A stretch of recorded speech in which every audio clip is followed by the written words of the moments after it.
ব্রিটেনের অবৈধ কর্মীরা সামাজিক যোগাযোগ মাধ্যম মানে সোশ্যাল মিডিয়া ব্যবহার করে অভিযান এড়ানোর চেষ্টা করছে, মানে হোম অফিসের যেই ইমিগ্রেশন এনফোর্সমেন্টের যে অভিযানগুলো সেগুলো এড়ানোর চেষ্টা করছে বলে ইতিমধ্যে হোম অফিসের পক্ষ থেকে জানানো হয়েছে। যেমন তারা যেটা বলছে যে সাম্প্রতিক সময়ে ভিয়েতনাম কেন্দ্রিক অনেকগুলো ফেসবুক পেজ ব্রিটেনে যেগুলো পরিচালিত হয়, সেই ধরনের পেজগুলোতে এই ধরনের বার্তা প্রচুর দেওয়া হচ্ছে যে কোনো একটি এলাকায় যদি রেড দেওয়া হচ্ছে, সেখানকার ভিয়েতনামিজ নাগরিকরা তাদের ফেসবুক পেজগুলোতে পোস্ট দিচ্ছেন যে এই এলাকাগুলোতে বা এই পোস্টগুলোতে রেড পরিচালনা করা হচ্ছে, সুতরাং সবাই যাতে নিরাপদে সেখান থেকে সরে পড়ে। ভিয়েতনাম ভিত্তিক ফেসবুকের পেজগুলোতে শত শত এরকম বার্তা হোম অফিস দেখতে পেয়েছে এবং হোম অফিস এবং ট্যাক্স অফিসাররা কার্ডিফ এলাকায় তল্লাশি চালাচ্ছেন এবং এই ধরনের বার্তাও কিন্তু সেখানে দেওয়া হচ্ছে। গোয়েন্দাগিরি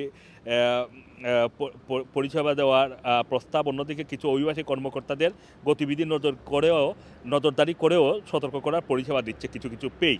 এই প্রচেষ্টা হোম অফিসের জাতীয় উদ্যোগ মানে অপারেশন টর্নেডোর একটা অংশ, যা অবৈধ কর্মসংস্থান বন্ধের লক্ষ্যে পরিচালিত হচ্ছে এবং হোম অফিস এই ব্যাপারে উদ্বেগ প্রকাশ করছে। তারা বলছে যে ওয়েলস এবং পশ্চিম ইংল্যান্ডের ইমিগ্রেশন কমপ্লায়েন্স প্রধান রিচার্ড জনসন তিনি বলছেন যে অবৈধ কর্মসংস্থান এখন শুধু ব্রিটেনের জন্য একটি বড় সমস্যা এবং এটি শুধু নেইল সেলুনগুলোতেই সীমাবদ্ধ নয়, নানান ধরনের প্রতিষ্ঠানগুলোতে অবৈধ কর্মীদের পাওয়া যাচ্ছে এবং তাদেরকে গ্রেফতার করতে গেলে দেখা যাচ্ছে যে কোনো একটি জায়গায় অভিযান পরিচালনা হওয়ার খবর সাথে সাথে বিভিন্ন ফেসবুক পেজ বা সামাজিক যোগাযোগ মাধ্যমে ছড়িয়ে দেওয়া হচ্ছে। এতে অন্যান্য জায়গায় যারা কাজ করছেন অবৈধ কর্মীরা তারা নিরাপদে সটকে পড়ছেন। সুতরাং এই ধরনের পেজগুলো বন্ধের ব্যাপারে হোম অফিস নানা ধরনের ব্যবস্থা গ্রহণের সিদ্ধান্ত নিয়েছে।